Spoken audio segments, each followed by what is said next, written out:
우리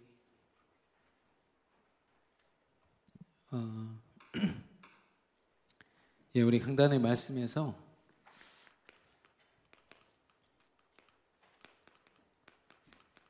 이 말씀을 따르는 엘리에셀이라는 사람이 지금 이삭의 아내를 찾는 그런 과정이 우리 강단 본문에 있습니다. 그런 오늘 구체적으로 다룬 내용이 바로 그 내용이거든요. 그런데 그 엘리에셀에게 있어서 그 한 사람을 찾는 그 모든 근거와 과정과 끝은 오직 하나님의 말씀이었어요. 말씀을 통해서 하나님을 전적으로 의지했을 때 그 사람을 만나게 됐거든요.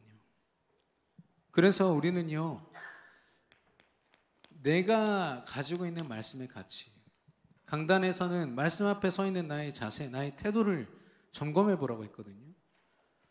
말씀은요, 여러 가지 세상에 우리 인생에 뭔가 도움이 될 것 같은 여러 어떤 격언이나 그런 좋은 교훈이 되는 이야기 중에 하나가 아닙니다. 말씀은 곧 하나님이요, 말씀을 통해서 하나님이 우리와 함께 하신 줄 믿습니다. 그래서 우리가 말씀을 붙잡는다는 건 하나님을 붙잡는다는 것과 같아요. 그래서 말씀을 무시한다는 건요, 하나님을 무시한다는 것과 같습니다. 이 자리에 서 있는 목사인 저도요, 하나님의 말씀을 전하면서 이 말씀에 제 동기를 넣거나 제가 뭔가 제 의도를 집어넣는다면 그건 정말로 잘못된 거죠. 그러나 좀 부족하고 그 표현이 연약할지라도 저의 중심이 정말 말씀을 붙잡는다면 아무리 그 표현이 부족해도 하나님은 반드시 성취하실 줄로 믿습니다. 왜냐? 말씀은요, 하나님이시니까요. 그래서 저는요, 현장에서 전도하면서 내가 구원의 길을 이렇게 잘 전했더니 전도가 되더라는 사람 단 한 명도 못 봤어요. 오히려 발음도 안 좋고요, 어떻게 보면 내용 전달력도 별로 없는데 중심 가지고 말씀에 붙잡힌 그 사람을 하나님이 쓰시더라고요.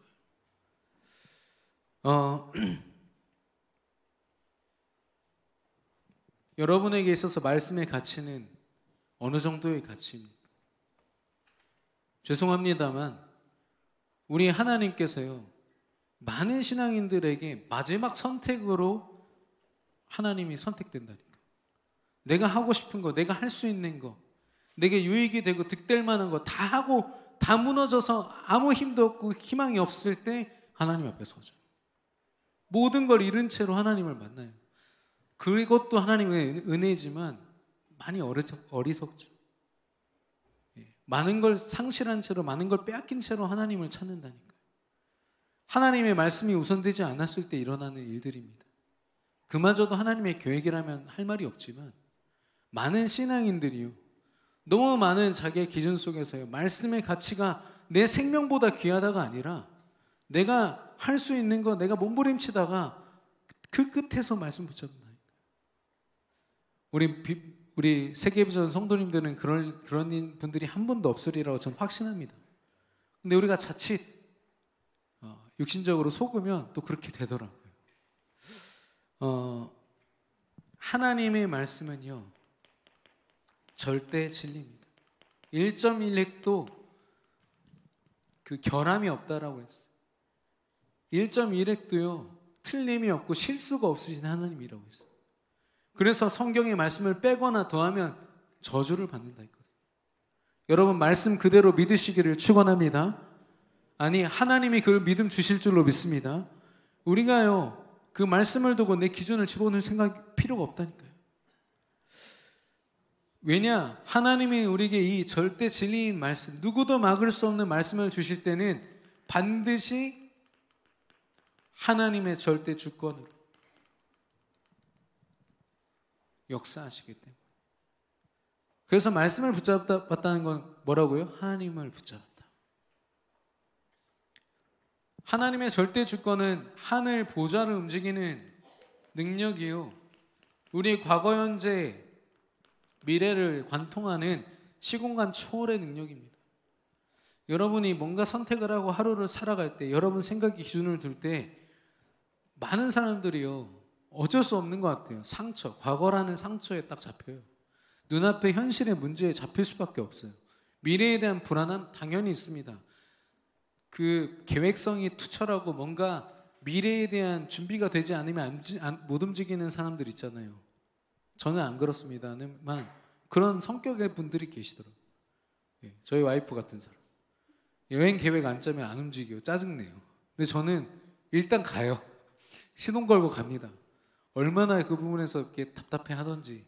뭐 어떻게 합니까? 서로 안 맞는 걸요. 근데 그런 부분들까지도 우리가 하나님께 맡기지 않으면 우리는 불안함, 두려움, 아픔 이런 거 가지고 살 수밖에 없어요. 삶의 기준이 다 그렇습니다. 제가 만났던 어떤 이렇게 중소기업 회장님이죠. 그랩에도 회장님이시더라고요. 억대 연봉을 가지고 계시고. 근데 그분이 어마어마한 두려움이 있는 거예요. 미래에 대한 불안함. 하루하루 자기 회사에 대한 불안함, 두려움. 돈을 수억을 쥐고도 그걸 보면서 인간은 어쩔 수 없구나 생각이 들었어요. 여러분은 어떻습니까? 언약 속에 있는 우리는 정말로 우리의 생각으로부터 자유롭습니까? 저는 그 자유로운 사람 최근에 몇 명 만나봤어요. 목사님 저 정말 상관없어요. 그 사람들의 공통점이 뭐냐? 말씀에 붙잡힌 사람들. 말씀을 통해서 절대 주권을 인정한 사람들. 이 절대 주권 속에 있으면 하나님은 반드시 하나님의 절대 목표를 향해서 하나님이 예비하신 뜻을 향해서 가게 되어 있습니다.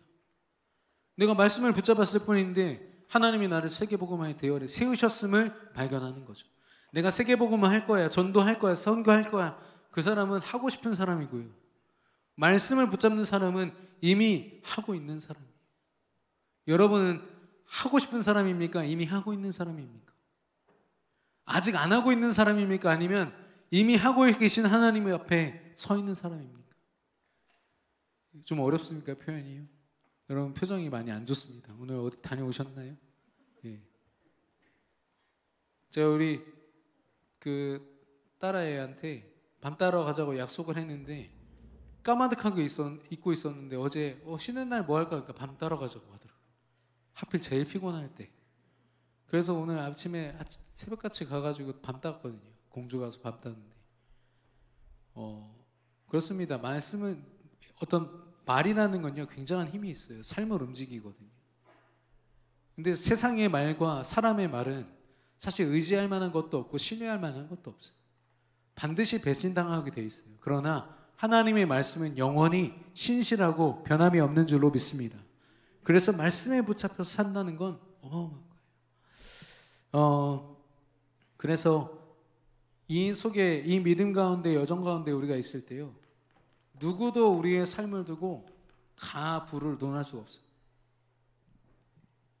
우리 충청도는 그렇게 물어본다면서요. 가요, 부요 이렇게 물어본대요. 근데 가부를 물어볼 수가 없어요. 저와 여러분의 삶이 그렇게 되기를 축원합니다. 성경에 있는 인물들이요 말씀만 붙잡고 갔을 때 그들이 노예의 신분이든 감옥에 가든 또 포로로 끌려가든 속국이든 상관없었습니다. 그들이 가는 발걸음과 그들의 삶과 호흡을 통해서요 눈앞에 있는 사람들이 하나님을 인정하고 하나님 앞에 엎드려져요. 이게 정말 세계복음 아니겠습니까? 저와 여러분이 그런 응답 속에 있게 되기를 예수님의 이름으로 축원합니다.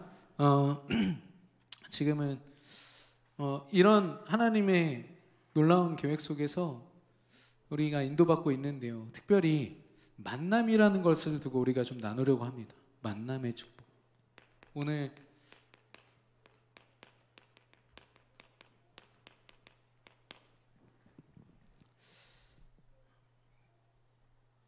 오늘 우리 본문에서 이삭과 리브가가 이제 결혼을 하고 한 몸이 되죠.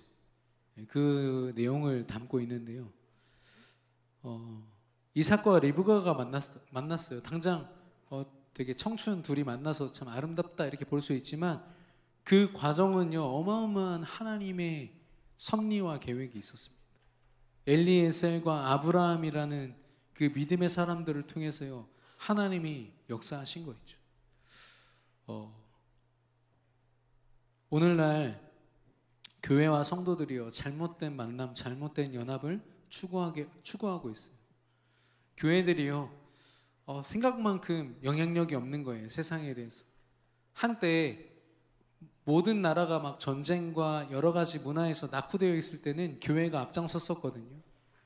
그래서 교회들이요 많은 것을 주도하고 많은 각계각층에서 그 역할을 했었습니다. 근데 지금 오늘날을 보면요 오히려 다른 이단 사이비들한테 다 밀릴 정도로 교회들이 뭔가 그 흐름 속에 있지 못해요. 그러니까요 뒤늦게라도 이 교회가 뭐라도 해야겠다라고 몸부림을 치기 시작하는데 그 중에 하나가 뭐냐, 세상과 타협하는 겁니다. 막 젊은이들 모을 수 있는 그런 막 시끌벅적한 밴드 만들어가지고요 신나는 찬양하죠. 수천 명이 몰려듭니다. 근데 그 가운데 정말 제자가 있을까요?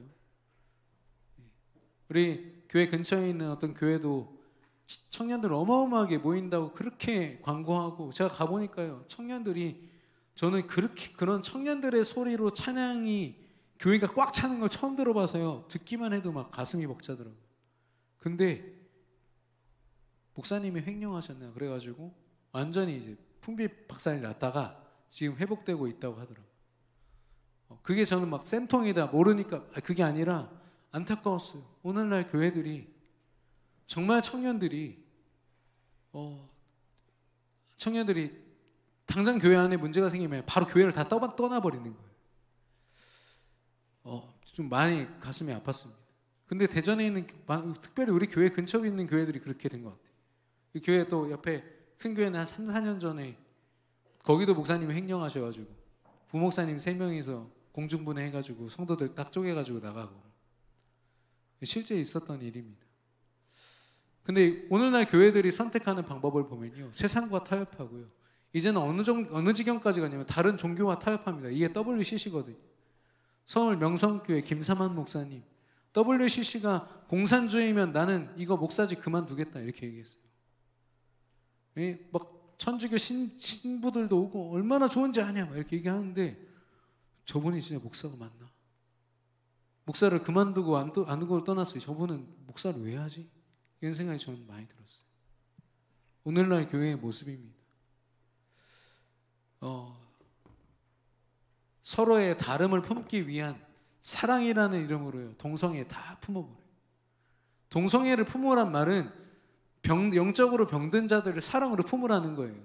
그거 죄야, 너 죄인이야, 이게 아니라 정말로 그 사람의 한 사람의 행복을 위해서 기도할 수 있는 교회가 되어야 되는데, 정치적으로 이거를 무조건 이 사람들을 배척하거나 아니면 사랑이랍시고요 동성애 자체를 교회가 받아들여요. 예수님까지도 동성애자로 만드는 시대입니다. 우리 교회에서도 있었던 일이고, 대전에 몇몇 교회들이 있었고, 서울에서는 실제로 행해지고 있는 게 뭐냐면 이 반려동물 안수기도예요. 서울에 이렇게 사는 사람들, 그 사람들이 개를 안고 예배 시간에 나왔어요. 개가 짖는데요 누구 쫓아내지 못해요. 이 사람이 돈이 있고 힘이 있는 사람이면 쫓아내지 못해요. 예배 시간에 개가 계속 짖고 막 고양이가 돌아다녀요. 막을 수가 없어요. 그래서 그 개를 안고서 안수기도 좀 해주세요 목사님.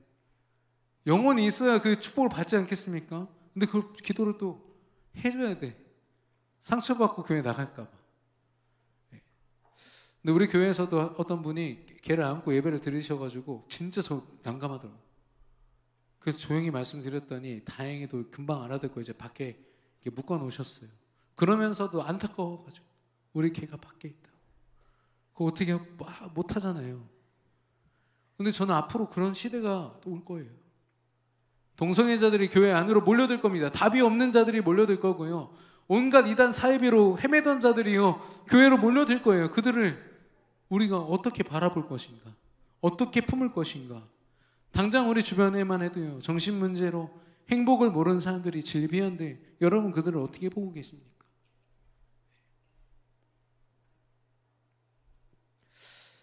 사도 바울 할 때 사도는요 아포스톨로스라고 헬라어가 그런데, 사도란 말은 보내심을 받은 자입니다. 굉장한 능력이 있어가지고 뭔가를 행한 사람을 사도가 아니라 말씀을 받고 그 말씀으로 파송받은 자예요.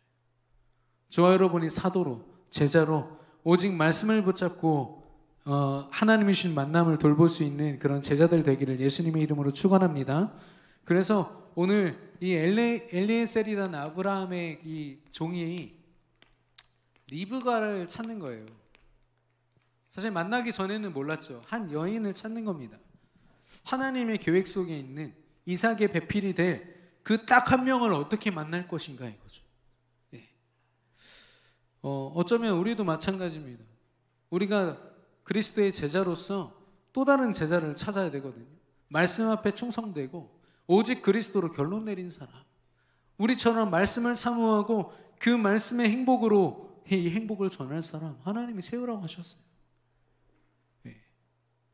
우리는 어쩌면 현장에 리브가를 찾고 있는지 모릅니다. 그리고 우린 찾아야 됩니다.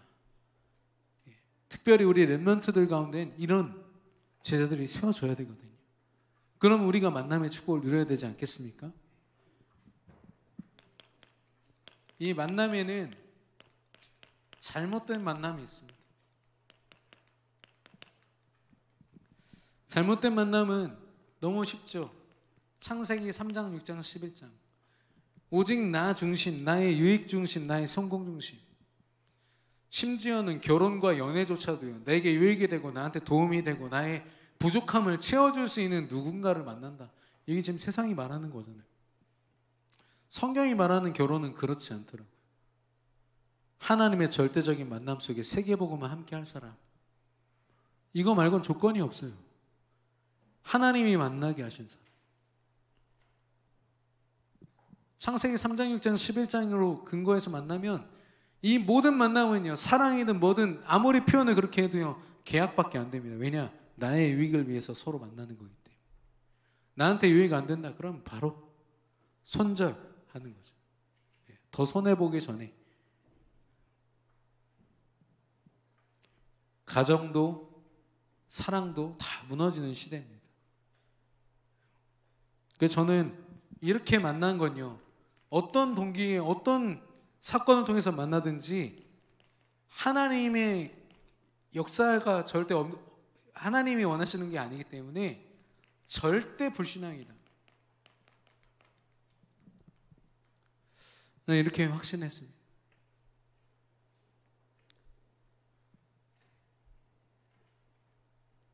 좀 다르게 표현했는데요. 우리 교단에 좀 이런 문제들이 생기니까요, 많은 목사님들이 다른 교단에 있는 신학교를 바로 등록을 하더라고요. 저한테도 사실 권유가 많이 들어왔어요. 근데 제가 이게 맞나? 결과적으로는 그 교단에서 목사 한 수를 다시 받아야 되거든요. 정말 전도운동을 위해서 내가 이 교단이 아니라 하나님 앞에 올인했고 하나님이 하나 되게 하셨는데, 그리고 만약에 우리 교단에 문제가 있다면 하나님이 갱신시키시고 정말 내가 동기가 없다면 그 일에 다시 주역으로 나를 세우실 건데 내가 이런 다른 생각을 해야 되나? 잠깐이지만 그 생각을 하고요, 굉장히 제가요 하나님께 회개했습니다. 하나님, 제가 왜 이런 생각으로 시간을 낭비했습니까? 그래서 그분들이 회의하고 있는 자리에서 제가 떠났어요. 좀 이렇게 기분이 이상하더라고요. 오직 복음으로 같은 결론을 가지고 있던 사람들이요, 딱 어려움이 닥치니까요, 또 다른 만남을 두고 또 다른 것이 필요한 것처럼, 절대적으로 필요한 것처럼 딱 움직여지는 거예요. 물론 그분들에게 어떤 계획이 있고 어떤 뜻이 있는지 모르겠지만 제가 그 자리에서 느낀 거는 뭔가 또 다른 방법이 필요하다, 다른 길이 필요하다는 거였어요. 우리가 이렇게 가만히 있어서는 안 된다, 뭐라도 해야 돼 하면서 무슨 신학교를 저한테 추천을 딱딱 해주는 거예요. 여러분, 오직 말씀이 우리의 방법 되기를 축원합니다. 말씀을 통해서 하나님이 주신 만남이요, 영원한 거예요.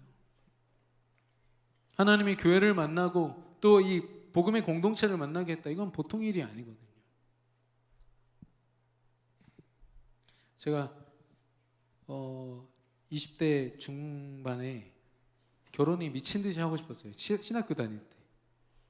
우리 정록전 선생님처럼 아주 자연스럽게 만남이 이렇게 딱 되어졌으면 너무 좋았을 텐데 주변 동기들이 계속 결혼을 하는 거예요. 그러니까 막 쫄린다고 그러죠. 나도 해야 되는데. 그래서 이제 하나님께 기도했어요. 하나님, 저 20대 중반에 결혼해서 5명 낳을 거니까 응답해 주십시오. 누군지 모르겠습니다만 제가 낳는 거 아니니까요, 하나님. 하면서 이렇게 기도했거든요. 그러니까요, 막 소개는 많이 들어오더라고요.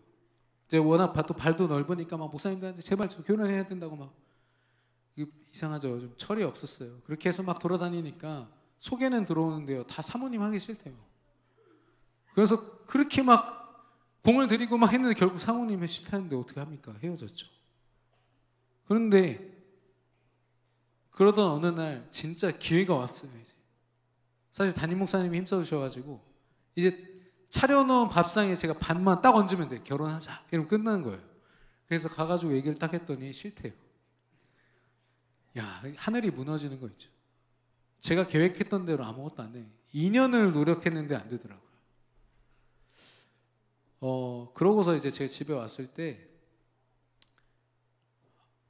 저희 그 부모님께 안 됐습니다라고 한마디 하고요. 완전 주눅이 들어가지고 이렇게 어깨 축 처져서 방에 들어가면서 저 이제 아무나 만날 거니까 건드리지 마세요. 이렇게 하고 들어갔어요. 이제 제가 실망한 걸 알고 위로는 해주시겠지만 위로해 주시려고 이제 어머니가 들어오셨거든요. 방에 들어와서 무슨 일이 있었냐 상황을 말씀드리면서 제가 막 한탄했어요. 저 결혼 못할 것 같은데 어떡하죠? 말을 했더니 그러면서 제가 또 얘기했어요. 나 아무나 만날 겁니다. 길 가는 사람 아무나 붙잡고 저 좋다는 사람 만나서 결혼할 거니까 상관하지 마시라고 이렇게 했더니 한마디 하셨어요. 네가 그렇게 기도하고 꿈꿔왔던 목사가 그거밖에 안 되냐 가치가. 그러면 그런 사람 만나라 하고 나가셨어요. 그러고서 가만히 앉아있는데요. 제가 먼저 던져놓고서 제가 머리를 한 대 꽉 맞은 거 있죠. 저는요 결혼하고 싶은 사람 그 이상도 이하도 아니었어요. 뭐 세계 복음하고 이거 다 거추장스러운 그런 말들일 뿐이고 진짜는요 그냥 결혼하고 싶은 거예요. 다 남들 하니까 제가 그걸 딱 깨닫고 나니까 안 되겠더라고요. 그래서 그냥 현장 뛰었어요. 그동안 제가 막 미루고 막 온갖 다른 스케줄 때문에 미뤄왔던 스케줄 다 정리하고 우리 그 중고등부 랩런트들 그때 사역을 풀로 뛰었어요. 그때 차도 없어가지고 버스로 대전 전역을요 밤 11시까지 12시까지 계속 뛰었어요. 정신없이 뛰고 한 7, 8개월 동안 정말 사도 바울처럼 살았거든요. 그랬더니 하나님이 소개로 만나게 하셨습니다. 예, 너무 길게 얘기해가지고 예, 그렇습니다. 근데 저는 그때 그 말이요 계속 생각이 나요. 네가 그 정도밖에 안 되냐. 저와 여러분의 만남은 어떻습니까? 이거 이 수준입니까? 내게 유익이 되고 안 되고 이거 계속 계산하는 만남입니까? 아니면 하나님의 자녀요. 하나님의 절대 주권의 그 축복 속에 계획 속에 있는 내가 이 사람을 만났다. 여러분이 만나는 만남은 어떤 만남입니까? 여러분이 사업을 하시더라도 우리 랩런트들이 친구 한 명을 사귀더라도 그렇게 사귀어야 하나님의 절대 주권이 인정되지 않겠습니까? 올바른 만남이 있습니다. 올바른 만남은 먼저 우리의 신분으로부터 시작됩니다. 하나님 자녀된 권세. 그 축복으로부터 하나님은 사도행전 2장 1절에서 47절 말씀 붙잡은 초대교회 성도들에게 성령으로 역사하사 15개 나라 사람들에게 복음을 전할 수 있는 만남을 허락하셨어요. 그 말씀을 알아듣고 3천 제자가 일어났습니다. 이게 보통 일이 아닌 거 있죠, 여러분. 전도가 됐다, 많이 됐다 이게 문제가 아니에요. 사도행전 13장 48절에 작정된 자들은 다 믿더라. 하나님의 작정 속에 있는 만남이 있는 줄로 믿습니다. 예, 그 노사연 씨가 부른 만남도 사실 CCM이에요. 그 사람이 정말로 하나님 말씀 붙잡고 나아갈 때 이 하나님이 주신 이 만남을 어떻게 표현할까 해서 쓴 곡이 만남이라는 곡입니다. 우리 만남은 우연이 아니야. 뭐 사랑과 어떤 그런 감정적인 표현이 아니라 하나님 절대 주권 가운데 만남이죠. 그래서 우리가 만나는 사람들이 종류가 있습니다. 불신자, 신자, 또 예비된 자, 복음 듣기 위해 예비된 자, 충성된 자, 제자 될 사람들. 사도행전 1장 8절에 하나님은 그런 만남 속에서 우리를 증인이 되리라 하셨어요. 우리가 관계 전도를 잘하고 사람 관계를 내가 성격 좋게 해가지고 잘했더니 전도가 됐더라. 그 전도는 사실 제자를 세우기는 쉽지 않습니다. 그러나 여기서 말하는 증인은 제자 세우는 증인이거든요. 영원한 제자 후대 세우는 증인이거든요. 여러분과 저의 만남이 절대 주권 가운데 하나님의 인도 속에 있게 되기를 예수님의 이름으로 축원합니다. 그래서요, 이 만남의 과정을 봐야겠습니다. 오늘 엘리에셀이라는 사람이 아브라함의 명령을 받아서 자기 주인이죠. 가게 되는데 먼저 말씀 앞에서요 결단합니다. 결정이에요. 자기 인생을 결정합니다. 다니엘도 바벨론이라는 나라에 갔어요. 자기가 왕족으로서 바벨론은 아무리 포로로 끌려와도 왕족이면 인정해줬거든요. 굉장한 좋은 특권을 줍니다. 근데 다니엘은 그 특권들을 다 거절하고요. 오직 하나님 앞에 뜻을 정했다고 했어요. 근데 그 뜻이 내가 이렇게 저렇게 살겠다가 아니라 말씀 앞에 뜻을 정한 겁니다. 여러분, 말씀 앞에 뜻을 정하기를 예수님의 이름으로 축원합니다. 이 엘리에셀에게요, 아브라함이, 이삭이 이 땅을 떠나면 안 된다. 하나님이 허락하신 가나안 땅을 떠나지 않도록 그곳에서 고향에서 메소포타미아 그 원래 거주하던 그 땅에서 그 신부감을 찾아서 이쪽으로 데리고 와야 된다. 그걸 가지고 약속한 거 있죠. 이 종에게요. 너에게 신부감을 하나님 허락하실 것이고 또 그 신부감을 데리고 와야 된다. 이 구체적인 하나님의 계획을 두고요. 뭐라고 하냐면 내 허벅지 밑에 손을 넣어라. 이 말은 이 성기 밑에 이렇게 손을 대고 약속을 하는 겁니다. 할례와 좀 비슷한 건데 굉장한 이 생명을 건 약속이거든요. 그래서 testify라는 그 증거라는 단어가 있는데 그게 원래 그 어원이 남자의 성기를 이렇게 표현하는 내용입니다. 그래서 이 엘리에셀이라는 종이요 정확하게 믿음 앞에 말씀 앞에 결단한 거예요. 지금 내가 좀 해보겠습니다 이런 말이 아닌 거 있죠. 내가 이 말씀을 붙잡습니다. 저와 여러분의 시작이 말씀을 붙잡는 데부터 시작되기를 축원합니다. 새벽 기도를 통해서요, 아침 기도를 통해서요, 하나님이 주신 말씀을, 그날의 말씀을 붙잡고 시작해야 우리의 삶은 올바르게 시작되는 겁니다. 절대 복종하는 거 있죠. 말씀 앞에 절대 복종. 그리고 토를 달지 않고요. 24장 10절에 보니까 순종하고 그 땅 메소포타미아 그 갈대아 우르 근처에 있는 지역으로 출발을 합니다. 그리고 이 엘리에셀이 끊임없이요 묵상하고 기도해요. 하나님, 제가 저에게 물을 주는 여인, 그리고 제가 지금 끌고 온 낙타 10마리에게 물을 주는 여인을 우리 주인님의 아들의 부인으로 삼겠습니다. 이렇게 기도하면서 그 여인을 만나거든요. 그러니까 그 모든 과정들을요 하나님이신 말씀을 붙잡고 하나님이 하실 것을 바라보면서 기도했던 거죠. 그리고 24장 12절에 보니까 은혜를 베풀어 주시옵소서. 그리고 13절과 14절에 보니까 말씀의 관점으로 하나님, 이런 여인을 만나겠습니다. 자기 기준으로 볼 수 있잖아요. 저 사람 진짜 예쁘다. 좀 성격 좋네. 이렇게 볼 수 있잖아요. 아니요. 하나님 말씀에 근거해서 이런 기준을 가지고 하나님 볼 테니까 하나님 보여달라고. 하나님이 보여주시는 것을 보는 게 우리의 영적인 감각입니다. 우리의 오감으로는 절대 알 수가 없어요. 근데 말씀을 통해서 성령이 역사하시면 우리는 그 감각을 가지고 볼 수 있어요. 이게 하나님 계획이구나. 하나님의 뜻이구나. 그러니까 뭐라고 했냐면은 성령 하나님이 그를 인도하시는데요. 24장 15절에 보니까 그의 기도가 마치기도 전에 라고 했어요. 이 말이 마치기도 전에 하나님 보여주신 거예요. 그 여자가 딱 나와가지고요 물을 주고 낙타들 물 먹이는 거예요. 그러니까 24장 27절에 보니까 여호와를 찬송하나이다. 나를 인도하사. 그러니까 엘리에셀이라는 사람은요 어느 곳에도 자기 기준이 없어요. 자기 생각이 없어요. 자기 판단이 없습니다. 말씀에 결단하고 말씀에 순종해서 말씀을 묵상하면서 가는 여정이기 때문에 하나님이 하시는 것을 보는 거죠.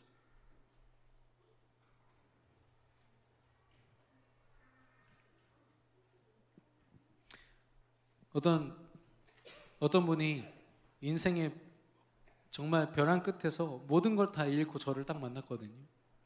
이분이 처음에 고백이 그거였어요.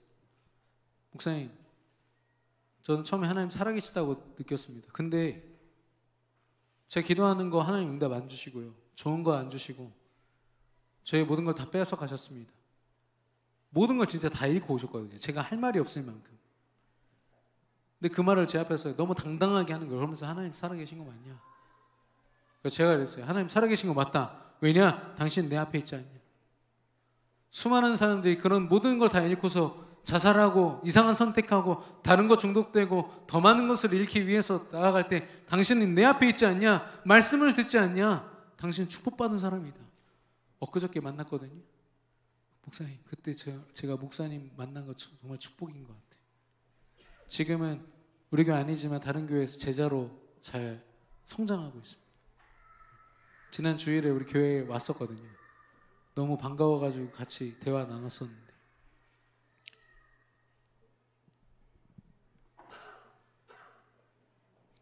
특별히 이 엘리에셀은요, 말씀을 방해하는 것들을 미리 제거했습니다.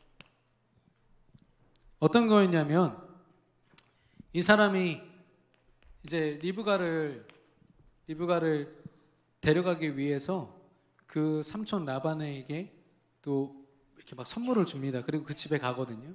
그 집에 가니까 그 식구들이 너무 좋잖아요. 막 좋은 재물도 주고 막 하니까. 그러니까 음식도 먹고 물도 마시라고 하니까 하나님이 내게 주신 이 말씀, 주인인 아브라함이 내게 주신 이 말씀과 내가 체험한 것들을 말하기 전에는 먹을 수 없고 마실 수 없다라고 얘기해요.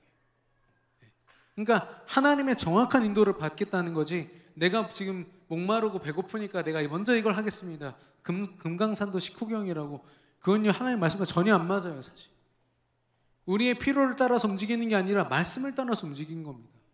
이 사람이 축복을 받을 수밖에 없죠. 하나님의 계획을, 하나님의 만남을 만날 수밖에 없는 겁니다. 그리고 그러니까요, 그런 고백을 들은 그들이요, 하나님의 말씀을 듣고 여호와의 말씀 앞에 우리가 가부를 말할 수 없다라고 얘기해요. 라반이 어떤 사람입니까? 나중에 야곱 있잖아요. 야곱이 도망갔을 때 삼촌이 야곱 데리고서 자기 딸들 듣고 사기치잖아요. 계속 사기치잖아요. 얼마나 이 재물에 빠져 있는 사람인지 몰라요. 불신자예요. 근데 그가 뭐라고 합니까? 여호와의 말씀 앞에 가부를 논할 수 없다.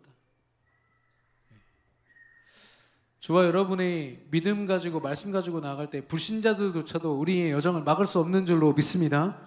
불신자들조차도 자기 기준을 가지고 말할 수 없어요. 제가 최근에 본 건요, 생명이 살아나는 데 있어서는 누구도 말을 못하더라고요. 우리가 가진 최고의 전문성은, 제가 현장에서 지금 보고 있는 건 생명을 살리는 겁니다. 누구도 영혼을 살릴 수가 없거든요. 과학이 발전하고 의학이 발전해도 그 영혼을 살릴 힘은 없어요.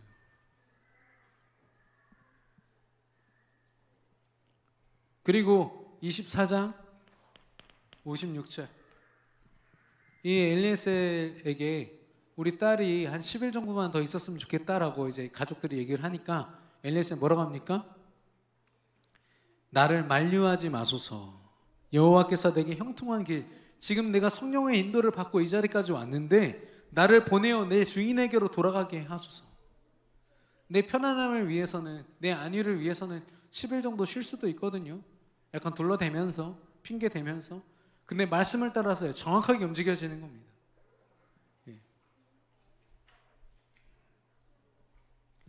그 만남의 결과로 오직 말씀의 기준으로, 말씀을 통해서 역사하시는 하나님을 기준으로 움직여진 엘리에셀을 통해서요, 무엇을 보았습니까? 말씀의 성취를 보았습니다. 아브라함이라는 사람을 통해서 전달된 이 말씀을요, 말씀만 붙잡고 갔을 때 하나님이 정확하게 리브가라는 사람을 예비하시고 만나게 하시고 성취하신 걸 봤거든요. 가부를 만날 수 없고, 또 60절에 보니까 그의 가족들이 뭐라고 하냐면 천만인의 어미,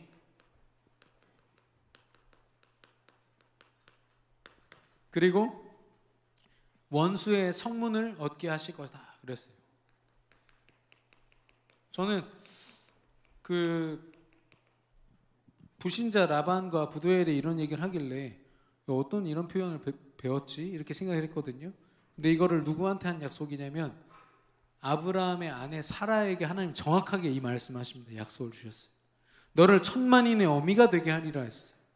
사라에게 주셨던 언약이요, 지금 선포된 거예요.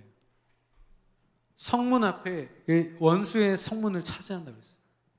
그 말은 이 사단과 세상을 상대로 승리하고 세계복음을 이루겠다는 하나님의 뜻이 보여진 거죠. 그래서 이 결과를 통해서 이 엘리에셀이 보게 된 건 뭐냐? 하나님이 이루시는 세계복음화예요. 나는 말씀을 따랐을 뿐인데, 말씀에 붙잡혀서 방해거리를 제거하고 오직 말씀 앞에 서서 나아갔을 뿐인데 하나님이요, 세계복음화를 이루신 거예요. 눈앞에서. 저와 여러분에게 주어진 세계복음화 세 가지 뜰입니다. 237 치유 서밋 5천 종족. 지금 비전 교육원, 비전 어린이집, 어쩌면 이 세 가지 뜰, 특별히 서밋이라는 파트를 두고 하나님이 이미 우리 교회에 시작하신 거거든요. 근데 우리는 자칫 이 동네에 있는 어린이들 좀 이렇게 받아들일 좀 준비를 해야 되지 않을까? 불신자들도 좀 해야 되는데 우리 지역에 있는 사람들이 좀 아이들을 보내야지 우리 어린이집이 좀 진행이 되지 않을까? 맞습니다. 현실적으로는 그걸 계산을 해야죠. 그런데 우리가 정말로 인도받고 기도해야 되는 건 뭡니까? 이 만남의 축복이에요. 사실 그 다민족들 있잖아요. 경제적으로 궁핍하고 힘든 사람들, 그 사람 다 이단이 운영하는 어린이집에서 지금 교육받고 있거든요.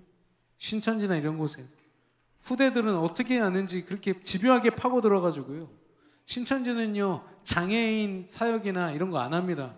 장애인은 저주받았다고 생각하는 사람들이거든요. 죄송합니다만 노인들도 그렇게 생각합니다. 그래서 젊은 사람만 상대해요. 근데 이들이 집중하는 곳이 어디냐? 후대들이에요, 후대들. 교육기관을 다 파고들어요. 코로나 기간에 충남대 총학생회 전체가 신천지였다니까요. 코로나 때문에 하나님이 막으신 거죠. 세 가지 뜰입니다. 그리고 금토일 시대. 당장 금토일 쉰다고 그러면 여러분 뭐 하시겠습니까? 당연히 여행을 계획하겠죠. 당연히 여가를 계획하고 내가 쉬는 날들을 생각하겠죠. 내 것을 생각할 겁니다. 그러나 그렇지 않습니다. 정말로 후대와 하나님이 원하시는 게 무엇인지 그걸 행복하게 고민하는 전도자들이요, 이 시대에 필요하거든요. 근데 이걸 두고 꼭 필요한 게 뭐냐? 만남이에요. 만남. 현장의 제자와의 만남. 정말 제자로 설 수 있는 후대들과의 만남. 교회 안에서 복음 가지고 소통할 수 있는 불신앙하지 않는 만남, 이런 것도 필요하고, 나와 성격 맞고 나랑 대화 통하고 지역 갖고 배경 갖고 이런 학연 지연 이런 거 있잖아요. 얼마나 지저분한 것들이 이 만남의 축복을 방해하고 있는 건지 몰라요. 지역성을 가지고요, 정치 얘기만 나오면은요, 복음 가지고 있는 전도자에게 막 삿대질하면 싸워요. 어떻게 보면 복음이 아니에요. 어떨 때 보면. 저와 여러분이 정말로 모든 거 내려놓고 말씀에 근거해서 하나님이 원하시는 만남 속에 있게 되기를 예수님의 이름으로 축원합니다. 여러분의 사업도 학업도 마찬가지라니까요. 특별히 우리 비전 어린이집과 비전 교육원을 두고 여러분 기도해 주시기를 바라요. 이게 돼버리니까요, 여러분 어떻겠습니까?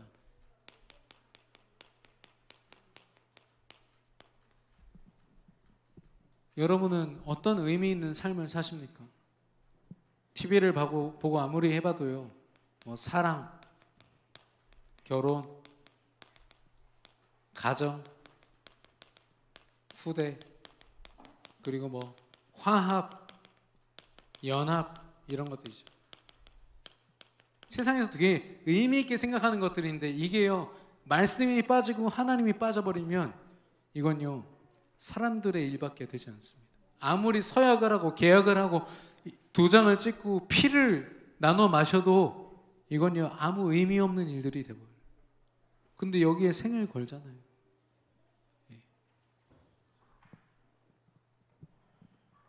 그런데 이렇게 말씀 속에 있다 보니까 이게 너무 귀중한 게 돼버려요. 하나님의 말씀 속에서 인도받은 만남, 그렇게 세워진 가정, 그렇게 진행된 결혼 얼마나 귀합니까? 이 사람이 내게 뭘 해줘서 이 사람은 사랑하는 게 아니라 하나님이 내게 주신 축복으로, 그 행복으로 마음껏 사랑할 수 있는 사람. 분쟁이 없겠죠. 다툼이 없겠죠. 오해하지 마십시오. 저희 집에는 다툼이 조금 있습니다. 100% 성령인도 받지는 못해요. 저도. 사람은 그렇습니다. 그러나 말씀에 근거하니까요 어떤 조건으로 사람을 보지 않게 되더라고요. 제가 부족한 줄 알고 하나님이 지혜도 주시고 힘도 주시고 점점 더 견고한 믿음을 주시고 있습니다. 이런 믿음이 오직 말씀 앞에 근거하여 하나님 주신 만남의 축복을 누리는 저와 여러분 되기를 축원합니다. 결론적으로 아까 우리 선언에서 말씀드렸는데 가장 중요한 건 정체성입니다. 내가 어떤 사람인 줄 알아야 말씀을 따라갈 거 아닙니까? 말씀이 중요하고 세계복음화가 중요하니까 우리가 따라가나요? 맞습니다. 근데 세계복음화를 위하여 부름받은 내가 얼마나 소중한지 아세요? 이 믿음은 아무나 갖는 게 아닙니다. 하나님의 작정 속에서 하나님이 예비한 사람들만 이 복음을 갖고 깨닫고 믿고 있거든요. 예수가 그리스도 되심을 여러분 아무나 고백하는 게 아니라고. 저와 여러분은 어디 계십니까? 바로 얘기하잖아요. 내 안에 계시다고. 이걸 아무나 못해요. 저와 여러분은 그렇게 축복받은 존재인 줄로 믿습니다. 비교할 필요가 없어요. 왜냐? 하나님이 각자에게 주신 하나님의 시간표와 계획과 뜻이 있기 때문에. 저 사람은 이렇게 하고 저 사람은 이런 응답받고 저 사람은 사업이 잘 되는데 왜 나는 없지? 비교할 필요가 없어요. 하나님 앞에 가장 존귀한 사람들이. 그래서 여러분이 뭔가 내가 누구를 만나고 무언가를 하기 이전에요 내가 누구인가에 대한 결론이 나셔야 돼. 하나님과 말씀 앞에서. 그런 나를 통해서 하나님이 주신 하나님의 계획은 어떻습니까? 감히 말씀드립니다. 준비는 끝났습니다. 다 끝내고 부르셨어요. 다 이루었노라. 우리가 걸어갈 길은요 하나님이 예비하신 딱 한 길을 성령의 인도 받아서 가는 겁니다. 내 계산으로 여러 길 가운데 하나를 잘 선택해서 하나님 감사합니다가 아니라 하나님의 인도를 받으면요 그게 고통과 아픔이 있는 길이어도 상관없이 하나님의 뜻을 이루는 세계복음화의 가장 복된 길로 가는 겁니다. 누가 감옥에 갇힌 요셉을 보면서 아이고 넌 세계복음화 못하고 있구나 그렇게 말할 수 있겠죠. 그러나 요셉은 그렇게 생각하지 않았어요. 감옥에 가고 노예로 팔려갔을 때도 세계복음화는 이루어지고 있었다니까요. 우리는 자칫 잘못하면 총리로 딱 세워지니까 오 세계복음화 하고 있구나. 아니에요. 하나님은 이미 다 마치셨어요. 계획을. 우리는 이미 하나님이 마치신 계획 속에 있는 줄로 믿습니다. 그래서 하나님의 계획만 따라가면 돼요. 성령이 역사하시고 천사가 동원되는 그런 여정입니다. 그 속에서 우리에게 주어진 만남은 어떻습니까?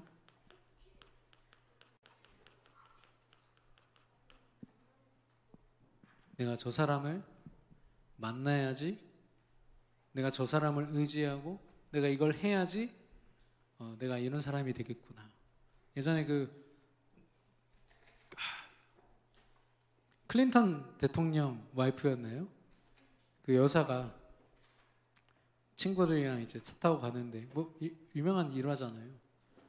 그 주유소에서 일하고 있는 어떤 아저씨를 보면서 그 친구가 야 너가 저 남자를 만났으면 주유소 운영하는 사장 와이프 됐겠다 이렇게 얘기하니까 이 사람 뭐라 했어요? 저 사람이 대통령이 됐겠지라고 하는 거예요.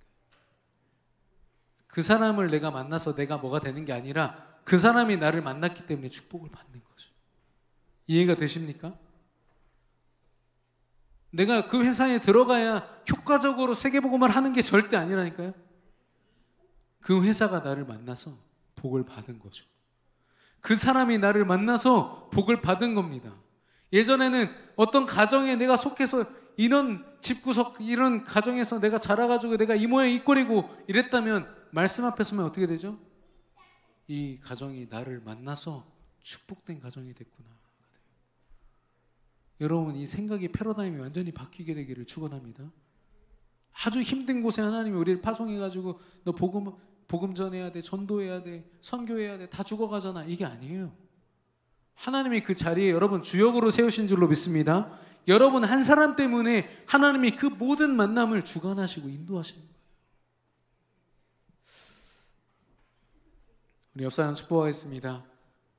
예수의 향기를 흘러냅시다. 우리를 통해서 예수 그리스도의 향기가 증거될 겁니다. 말씀을 따라가는 저와 여러분 통해서 오직 하나님의 역사, 예수 그리스도가 증거될 줄로 믿습니다. 우리 함께